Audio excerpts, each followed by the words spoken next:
ye befa ye last topic na ye wie megidi se munyina ye monmasem dada na Agradaa enya 15 years wonya 15 years na de enti a ye de eba no ye enyese we ye dedi kan a esie nyese Agradaa sempesi but omode asofosem de abosomsem ejinkofo sika ebo nkrofo apo de bi won ma wo be hwe TV so wo bi say send me 100 Ghana wo send ba ya be ma 1000 Ghana ni nyina ye nema bi a ekoso but say man no to me se so nya wo bi a wono no nkrofo didin be yeso a deterrent no e bi siye nti bebre na nim die mu no omohunu ne se DSC no eye bibia eba be serve as a deterrent a obi a onam sa kwana so no ebe yeso de menim se what in ho asem bebre DSC ye no any conviction a ye man 15 years osan ye dwumade aka ho in your view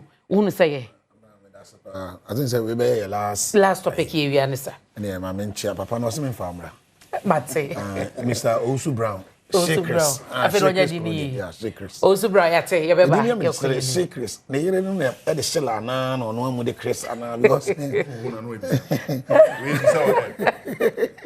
I'm running also me fa abnamra me pese me nyo bi obespect me nuan e no tontare ma de kama kama no ameko. Do you have to say this or Mate do be ko Mate you go here obi e be ba ni voice na ye ka oni me wo me say the best real man pani John Dramani Mahama me and personally me hu no say baby ayi John Dramani Mahama na me package ne na baby dro no ni aka wona bra wo me so be ja legacy mesere ne say omma emrante ne maba wan pipia ne ne yedu enu de wen because minim say e den ne kon be do pan say Ghana for be remember na me remember ne yi ti na me ka no enti de ode ne say ka bia no hwe say ebe ya de ebe ba be bo man yi na emeye say NDC for doctor kan sen bi ah be duru me bi no na afi de yenchini because media you know almost the 24-hour economy will be anchored on 3 pillars. It's very important to me as a marketer. One, obviously on the ground say first of all a beb wanna improve a transform in production. We are almost a be improve supply chain and markets. Now finally no atimia enhancing human capital. Okay. These are the 3 pillars. I say we measure them. I personally feel that it will be too early to pass evaluation on that. Until we know normal launch. Yeah, the parliament now. On the issue of Agradaa, no question say there is so much impunity on our television and radio stations. So much impunity.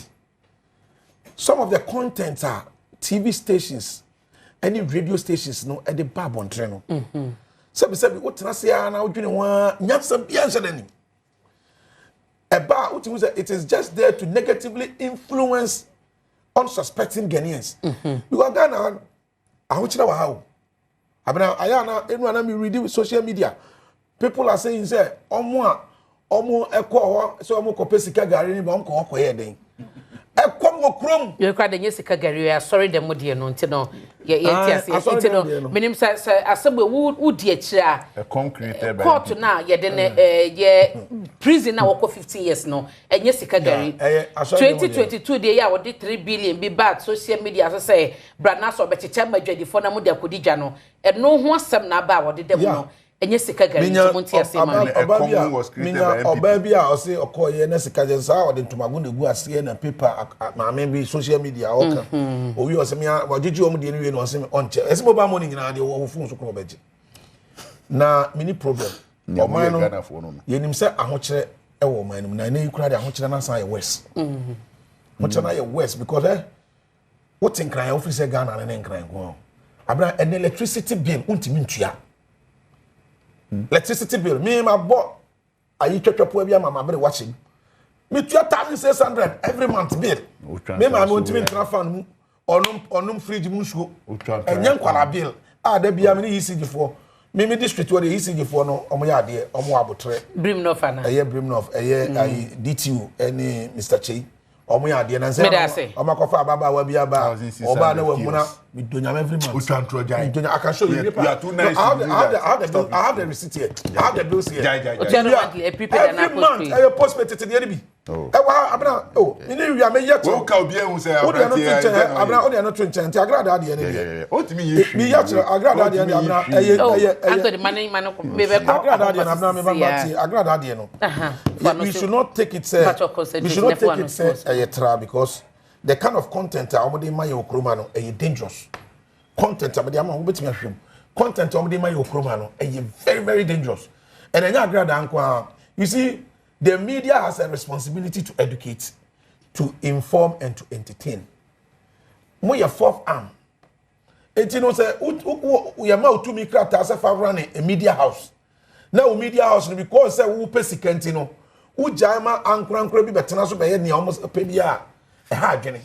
Asofo ya ba to make a cancer be bro we kra ba je dey say obi wo mbetimi anyane no. Mesreti ma mufo ne say omunhwe yi. And then about Agradaa, we have more than 500 and hundreds of them. Our more system no. It's with the Agradaa issue. Anthony. And for air case Sami Jenfi the Nintina or meaning and the ministry. Missing Crawford. Let's grow about you will not tell me what I should say. Missing Crawford. Na Sami Jenfi there was saying. Missing 2022 na no jina so dem na Sami Jenfi. What tell me can me grab me can say asema me can bring am tell me. Me too. Me say me di me gidi say emra na e adwuma bankrofo bi say near a sea between on a meaning no as a NDC for meaning but when NDC for na judge no NDC oh me can the crofo can Anthony mami tell me yanko say we nya sem bebre me say o me mu de obu mra so a na mo hwehwe mu a na na so mo be no be 1 month so say me bo wo yanko ni that will say something na ebede di say emran achiwa at the end of the day kwedu e de be born no ni na be gina wo lawyer for so say on be ko appeal and on be backdoor negotiations nti Agradaa I think after aside this one there are other cases again in the court or face so say the lawyer for no gina year or the prisoner the more judgment but mimi dey say niama we Agradaa ngwa na ye na deterrent ni ba mu no co business community they ko hwe de nkrofu ebo apo who can free zones but the set free zone have we gotten the this in the impact when ebo apo mo ene abandi na sase ama free semu bedinye juma and let me set company na me ko just as of free zone before 5 years no na ma fold up na me the amount so we are evading tax every day tax say me nya 5 years Mr. Tituano me the amount until so apply for that another 5 years now so fold that is what is happening in a free zone government structure no don't they know what are they doing to protect the law enti for me apo boy adwi kesifo na dey me apo me wan no I don't know how to do it. And then me want to say, also mean your budget for a political activity. I would do a conservative budget. Say me more being yummy once them say my inflated. But there are people who can do a budget. Outrageous, but on bet me you be obey defend your more. This ask can be more. But me the corner a outrageous. And like and go say bet me akami. But that's Anthony. So it is about integrity. And for me I will beg say the laws should apply and apply across. Eh. Mate. Enye say obi e dede. Enti e bia eni dane so. Mate. Anthony. Let's look at the law. Me da say me believe say me Anthony Nukpenu ametina ha no. Me bibia abumra so I am ready.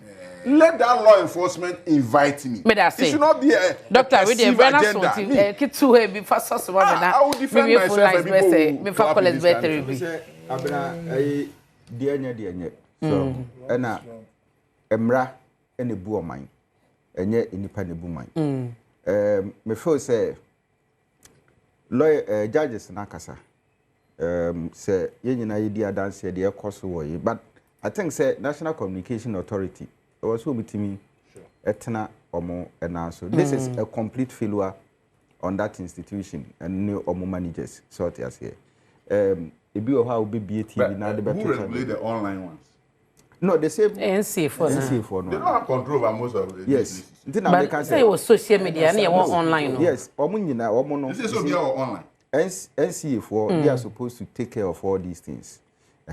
Eti say omo mankrofo eye de ompese omo ya oman no ye ne bebre. Okay. Eti me feel say look enkrofo bebre ho omo ye worse things than the Agradaa eye no. So sankrofo ni na wo so mtimi identify omo na yoko etimi kokko peki politician na ade na yoko ntimi peki obi a oti radio so din sem hu. So ati ase sa no mani nyina no e wo se oman no yetimi eka ho asem na I say oman na yetimu no twifo akasa bi asa basha boni wo doso obi aye de ope so yemfa emra enye adwuma ewo omani mu mate so na me pacho say maame no de ekoso no ne man kasa bedi awreho ewo omumu but maame no sa no ma ne de na ne ma no ene ne kunu ene na busuafo no mo hunu hwe ese bibi etochima so ti ase enu nti na se abnamenu mienu ye tete ye mayi ye ntete wo mo se omu benya akukuduro bi wo mu a se no ma bi koso wo fie na se papa wo ya de na nya wo ba betimi ahwe oni maka cho se ja ye wo ye de misrawo adabraka mate mama fa be phone line send to giant fa be 3 calls 0302 211 701 0302 211 702 0302 211 703 and 704 from it to oba ebre no ko bebre nya kasa tenten bonetel emame na yenko yedim dog akis me search be kwai martin Sister Abraham and Pacho Majoso. Yes, your papa. Sister Abraham Mefa Jakesema honorable brother Tamabo for and Sister Abraham NBC 24 hours economy the any at all. So when you contact what our crabs on what a crab can follow. They can say 24 hours economy every juma beba. Then everybody any accused ministry require them a premium answer. John Mahama wa ya we put the NPP for promote mint and can say if you get it down for. Now go down come home crowd. Yeah, you're matching.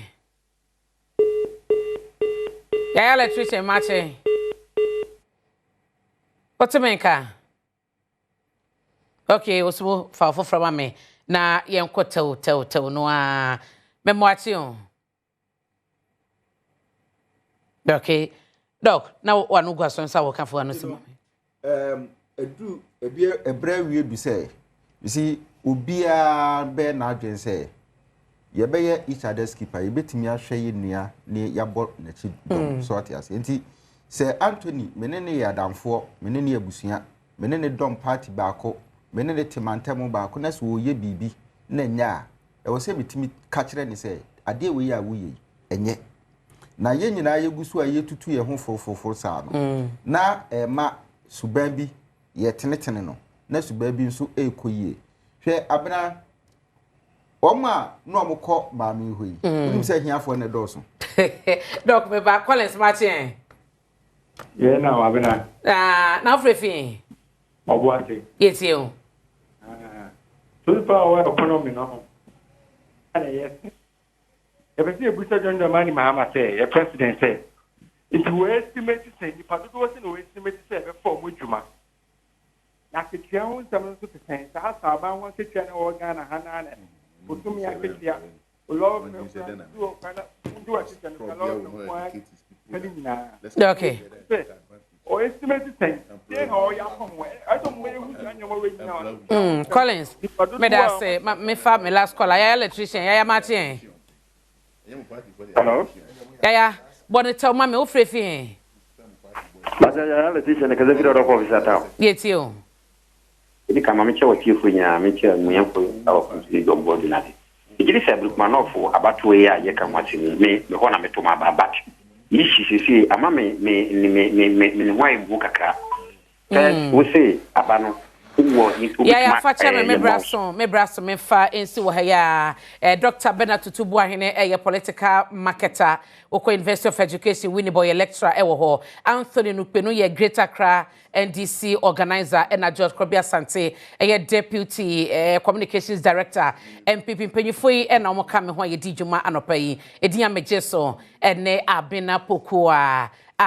renie mada wasese ojebre Esheme, nyame unshaye nyina makrao.